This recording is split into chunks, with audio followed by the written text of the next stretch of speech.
오늘은 최고의 선택 하나님이라는 제목으로 하나님 말씀을 같이 나누길 원합니다. 믿음의 조상 아브라함을 하나님이 부르셔서 하나님의 말씀에 이끌려서 가나안 땅으로 들어왔지만 아브라함은 때로는 하나님을 선택하기도 하고 때로는 인간적인 선택을 하기도 하였습니다. 오늘 우리가 살아가는 삶도 이와 같은 것 같아요. 이 저녁에 우리 믿음의 식구들은 주님을 선택하셔서 이렇게 기도의 자리에 나온 줄로 믿습니다. 이렇게 주님을 선택할 때 주님은 우리가 손해보는 것 같을지라도 또 당장 눈앞에 이 약속의 언약처럼 그 약속의 언약이 성취되는 것이 보이지 않는다 할지라도 하나님은 그것을 하나하나 붙잡아 주시고 이루어가 주실 줄로 믿습니다. 주님이 하나님의 사람들을 선택할 때 보면 우리는 믿음의 조상이라고 해서 그가 믿음이 충만하여서 부르심을 받은 것 같지만 사실 아브라함은 이 12장에서 실패하는 것을 바라보면서 그가 믿음이 있어서가 아니라 하나님이 믿음의 사람으로 만들어 가시는 것을 이 말씀을 통해서 보여주십니다. 주의 제자들도 그런 것 같아요. 주님께서 이 갈릴리 바다에서 물고기를 잡는 어부들을 부르셔서 그들이 주님을 따르는 사람을 낚는 어부가 되게 하시도록 인도해 주시잖아요. 그런데 제자들의 삶을 보면 십자가에서 예수님을 부인하고 다 떠나가고 말잖아요. 그런 제자들을 주님은 다시 부르셔서 만나시고 그들을 진정 사람을 낚는 어부로 주의 사도로 이 땅의 땅끝까지 복음을 전하도록 부르시는 것입니다. 오늘 우리를 부르신 것도 다르지 않은 것 같아요.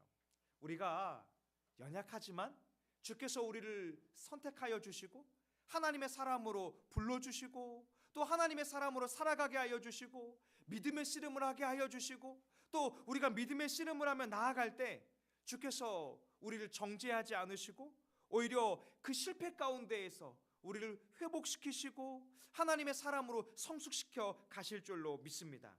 1절에 보면 아브라함이 애굽을 떠나 다시 그의 아내와 롯과 또 일행들과 더불어서 네겝으로 올라왔습니다. 아브라함은 이 네겝에 와서 길을 멈추지 않고 이 전에 도착하였던 곳 베델과 아이 사이에 장막 쳤던 곳을 찾습니다. 그곳에서 가나안에서 처음 여호와의 이름을 불렀던 것처럼 제단을 쌓았던 것처럼 그가 여호와의 이름을 부릅니다. 이것은 우리로 치면 주님을 찾고 주님을 예배하는 것이잖아요. 이전에 애굽에서 인간적인 생각과 인간적인 판단을 가지고 살아갔던 것을 돌이켜서 다시 아브라함이 하나님을 선택하고 하나님을 예배하고 믿음으로 살기를 오늘 이 말씀 가운데 결단하고 있는 것입니다. 2절에 보니까 아브라함에게 가축과 은과 금이 풍부했다 이렇게 말합니다. 이 제한된 장소에서 더 이상 아브라함의 가축과 롯의 가축이 함께 목축할 수 없는 환경이 만들어진 것입니다. 6절에 보면 그 땅이 그들이 동거하기에 넉넉하지 못하였으니 이는 그들의 소유가 많아서 동거할 수 없음이더라. 이것 때문에 이제 아브라함과 롯 사이에 또 아브라함의 이 목자들과 롯의 목자들 사이에 다툼이 일어났습니다. 그런데 그곳에는 아브라함과 롯의 목자뿐만이 아니라 아직 가나안 사람과 브리스 사람도 그 땅에 거주하고 있다라고 말하고 있어요. 마치 우리가 믿음의 사람들과 세상의 사람들이 이 세상에서 한데 섞여서 살아가는 것처럼 말이에요. 그런데 그때 아브라함은 롯에게 제안을 합니다.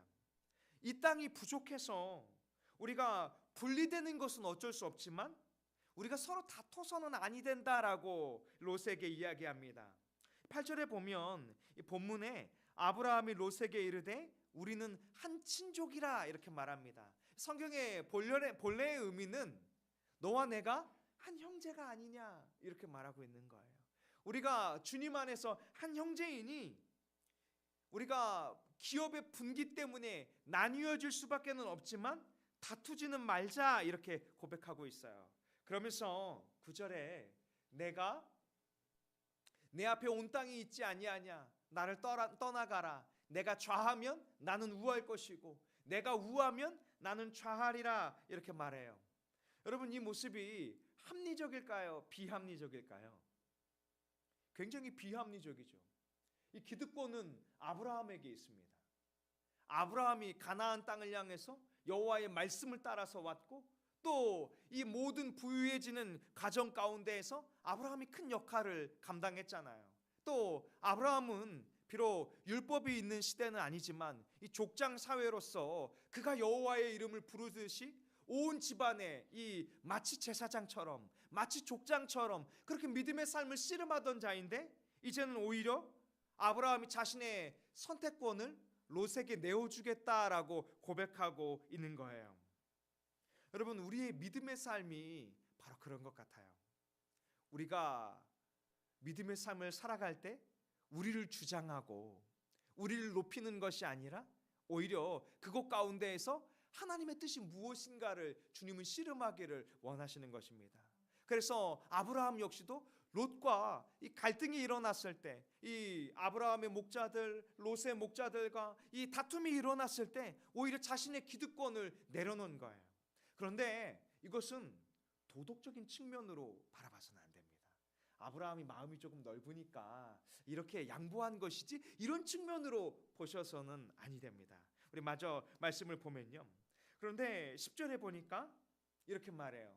이에 롯이 눈을 들어 요단 지역을 바라본즉 소알까지 온 땅에 물이 넉넉하니 여호와께서 소돔과 고모라를 멸하시기 전이었으므로 여호와의 동산 같고 애굽 땅과 같았더라. 롯이 선택한 땅은 어떤 땅이었냐 하면요, 온 땅에 물이 넉넉한 땅이라는 거예요. 여러분, 가축들이 풀을 먹으려면 이 풀들이 충분히 자랄 수 있는 물이 공급되어야 하잖아요. 또 가축들이 마실 물이 굉장히 중요하잖아요. 특별히 아브라함이 이후에 이 기업을 이어갈 때마다 또 아브라함의 아들인 이삭이 기업을 이어갈 때마다 이방 족속들과 싸웠던 문제들이 하나가 있어요. 바로 우물이거든요. 이 우물이 그만큼 물이 목축을 하고 농경을 하는 사회 속에서는 굉장히 중요한 역할을 하고 있는 거예요. 그런데 이 롯이 보기에 이 소알까지 온 땅에 물이 넉넉하다는 거예요. 또 여기 이 성경에 보니까 무슨 동산 같고요? 여호와의 동산 같았다. 하나님의 심판이 임하기 전이었으므로 여호와의 동산같이 에덴 동산같이 보기에 심히 좋았다는 것입니다. 또 여기 보니까 애굽 땅과 같았더라 이렇게 말하고 있어요. 가나안의 기근 때 아브라함과 롯이 어디로 갔죠? 애굽으로 갔잖아요. 그러니 여기 애굽 땅과 같았다라고 말하는 것은 이 기근으로부터 자신들의 일행들을 보호해 줄 것 같은 지역, 바로 그곳을 이 롯이 선택한 것입니다. 이 롯의 결정은 분명히 이 최선의 결정이었을 것입니다. 롯이 보기에 최고의 선택을 한 거예요. 그리고 11절에 이렇게 말합니다. 그러므로 롯이 요단 온 지역을 택하고 동으로 옮기니 그들이 서로 떠난지라.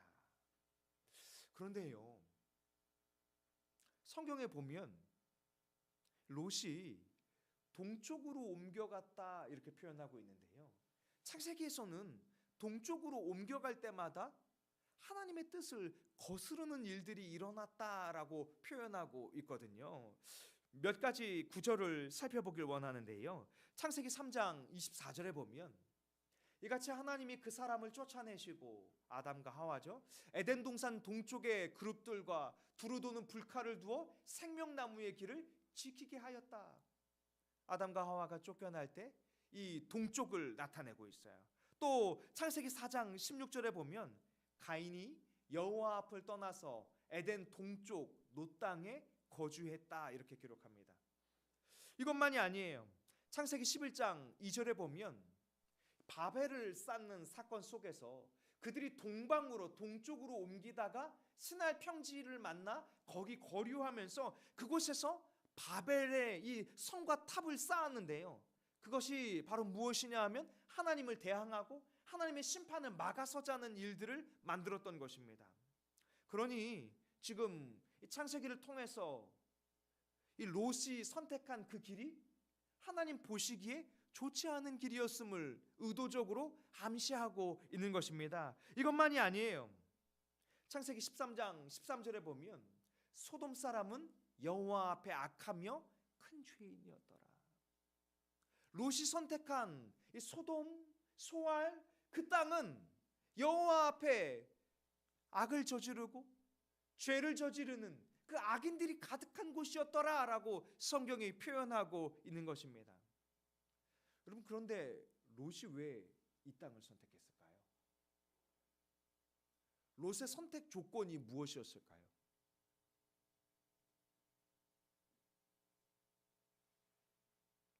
경제적인 이익이죠. 우리로 치면 돈이 중심이 되는 결정을 롯이 했던 것입니다. 롯이 소돔의 악이 관영했던 것을 몰랐을까요? 그렇지 않습니다. 롯 역시도 이 소돔과 또 고모라와 이 소알 지역에 악인들이 관영하다라는 것을 롯은 알고 있었어요. 그럼에도 불구하고 그가 그 길을 선택한 이유는 무엇일까요? 하나님의 뜻이 아니라 나에게 유익이 되는, 나의 물질적인 안정을 주기 위한 선택을 롯이 했던 것입니다. 그런데요, 이 하나님의 사람들은 이렇게 하나님 중심적이지 않고 나의 가치 중심적일 때 하나님은 꼭 그들에게 어려움을 겪게 하세요. 왜요? 돌이키기를 원하시는 것이죠. 특별히 우리 역시도 우리가 뒤를 돌아보면 우리의 인간적인 판단을 가지고 우리 중심으로 살아가고자 할 때 잘 살아갈 수 있을 것 같지만 돌아보면 많은 길을 마치 이스라엘 백성들이 광야를 돌듯이 돌아갔던 것을 보게 됩니다. 그런데요, 하나님은 놀랍게도 그런 우리들을 정죄하지 않으세요. 오히려 그것을 통해서, 그 과정을 통해서 하나님 바라보기를 원하시는 줄로 믿습니다. 또 이것을 하나님 나라의 언약의 관점으로 다시 한번 생각해 봤으면 좋겠는데요. 여러분, 지금 가나안 땅을 하나님이 누구의 자손에게 주시겠다고 약속했죠? 아브라함의 자손이잖아요. 롯의 자손이 아니거든요. 롯의 자손은 어떤 자손일까요? 훗날 롯은 암몬과 모압 자손이 그의 후손으로 나오잖아요. 이 암몬과 모압 자손은 하나님 나라의 기업을 이을 수 없는 거예요.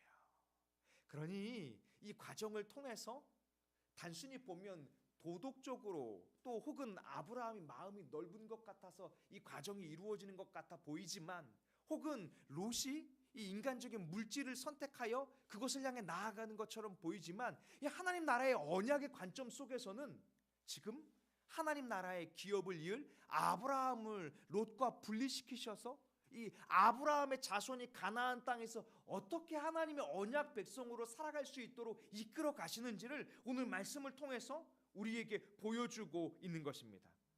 그런데 그렇게 믿음의 자손들이 세상의 기준과 세상의 가치와 세상의 방법을 따라 살아가지 않을 때 꼭 손해를 보는 것만 같지는 않은 것 같아요. 오늘 창세기 13장 14절은 이렇게 말합니다. 롯이 아브라함을 떠난 후에 여호와께서 아브라함에게 이르시되. 여러분, 한번 생각해 보세요. 아브라함과 이 롯이 얼마나 서로를 의지하면서 살았겠어요. 그 많은 이 롯의 일행들이 얼마나 더불어서 살았겠어요. 그 땅이 비좁아서 목축하기 힘들었다라고, 심지어 다툴 만큼이었다라고 할 정도로 그 땅이 지금 뭐 하는 거예요? 북적북적하고 있는 거죠. 그런데 마치 롯이 개선장군처럼 이 애굽 같은 땅, 에덴 동산 같은 땅을 향해서 힘차게 그 무리들과 함께 떠나가고 있어요. 그 뒤를 바라보는 아브라함의 마음은 어떨까요? 롯의 일행들이 일으키고 있는 그 티끌 같은 먼지들이 막 모래같이 올라오는 그 끝을 바라보면서 아브라함의 마음이 어떤 마음이 들었을까요? 주님이 그것을 다 아시고 여호와께서 아브라함에게 이렇게 말씀하십니다. 너는 눈을 들어 너 있는 곳에서 북쪽과 남쪽 그리고 동쪽과 서쪽을 바라보라는 거예요. 사방을 바라보라는 거예요. 그리고 15절에 말씀하시기를 보이는 땅을 내가 너와 내 자손에게 주리니 영원히 이르리라. 여러분, 그런데 아브라함에게 지금 자손이 있어요, 없어요? 없어요. 하나님의 약속은 이런 것 같아요. 내가 잡을 수 있을 만한 것, 내가 할 수 있을 만한 것이어서 주님이 주는 것이 아니라 주님이 말씀하셨기 때문에 우리의 인생과 가정과 공동체 가운데 이루어질 줄로 믿습니다. 우리가 하는 것이 아니라 우리의 인생과 가정 가운데 하나님이 역사하시는 것입니다. 그리고 주님은 말씀하세요. 네 눈에 보이는 모든 땅을 너와 내 자손에게 영원하도록 줄 것이다. 나의 언약은 영원한 언약이다. 그리고 이 땅은 네가 차지하는 것이 아니라 주님이 차지하는 것이다. 사실 100세가 되었을 때 아들 이삭을 주잖아요. 또 그의 아내인 사라가 죽게 되었을 때 막벨라 굴과 그 주변의 밭을 돈을 주고 사게 되잖아요. 여러분, 이 과정을 바라보면서 어떤 생각이 드세요? 우리의 인생 가운데 주님 앞에 간절히 기도하는데 바로 역사가 일어납니까? 안 일어납니까? 안 일어나죠. 그런데 우리는 어때요? 오늘 이 시간 당장 우리의 방법대로 응답해 주시기를 원하죠. 그런데 주님은 말씀하시기를 우리의 인간적인 모든 힘이 다 빠지도록 내버려 두시는 것 같아요. 마치 물에 빠진 사람을 건지려고 하면 어때요? 막 헤엄쳐서 같이 빨려 들어가잖아요. 이처럼 주님은 우리의 힘을 다 빼세요. 또 마치 모세가 하나님의 뜻을 깨닫고 이스라엘 백성들을 애굽의 왕자의 삶을 통해서 건지고자 할 때는 주님이 허락하지 않으시죠. 그리고 미디안 광야로 보내셔서 40년을 양을 치는 목자로 유리하게 하시잖아요.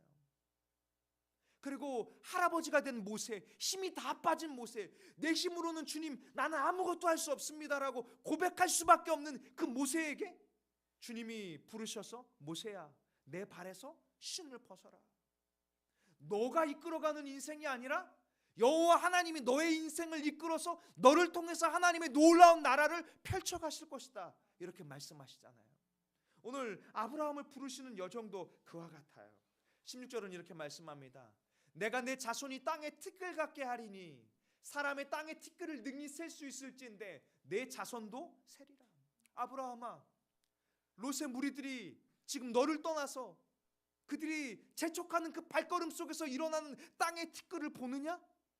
그 티끌을 셀 수 있다면 내 자손도 셀 수 있을 만큼 충만하게 이 가나안 땅에 너의 자손을 허락해 줄 것이고, 또 17절에 보면 너는 일어나 그 땅을 종과 횡으로 두루 다녀보라. 그것을 내게 주리라라고 약속해 주십니다. 고대의 땅을 매매하는 방법이 바로 이와 같은 것이거든요. 땅을 사면 그 땅에 이 사방을 다녀봅니다. 여기가 내 땅이야.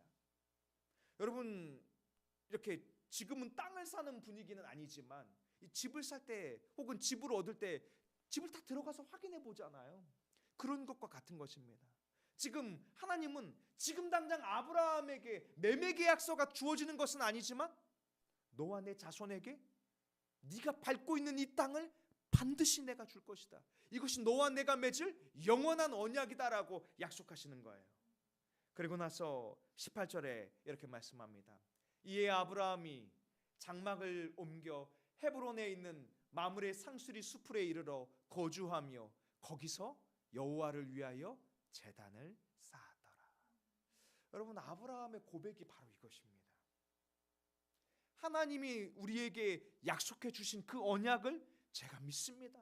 그리고 여호와의 이름을 부르며 제가 하나님이 우리의 인생 가운데 우리의 공동체 가운데 하나님이 역사하실 것을 기다리며 제가 주님을 예배하고 제가 다니는 곳마다 주님의 이름을 부르며 살아가겠습니다. 바로 이렇게 여호와의 제단을 쌓음으로 믿음의 고백을 했던 것입니다. 사랑하는 믿음의 식구들이요, 우리의 인생 가운데 맛보았던 이 실패의 삶 가운데에서 우리가 우리의 머리로 씨름하고 우리의 방법으로 씨름하는 것이 아니라 우리의 삶의 방향을 여호와께로 돌이키길 원합니다. 우리의 최고의 선택은 나의 계획이 아니라 여호와 하나님이신 줄로 믿습니다. 내 눈에 보기에 좋은 것이 아니라 하나님이 나에게 말씀하셨으면, 하나님이 나에게 언약하셨다면 이 하나님이 주실 축복과 소망을 바라보며 믿음의 삶을 살아갈 수 있는 저와 우리 식구들이 될 수 있기를 원합니다. 기도하겠습니다.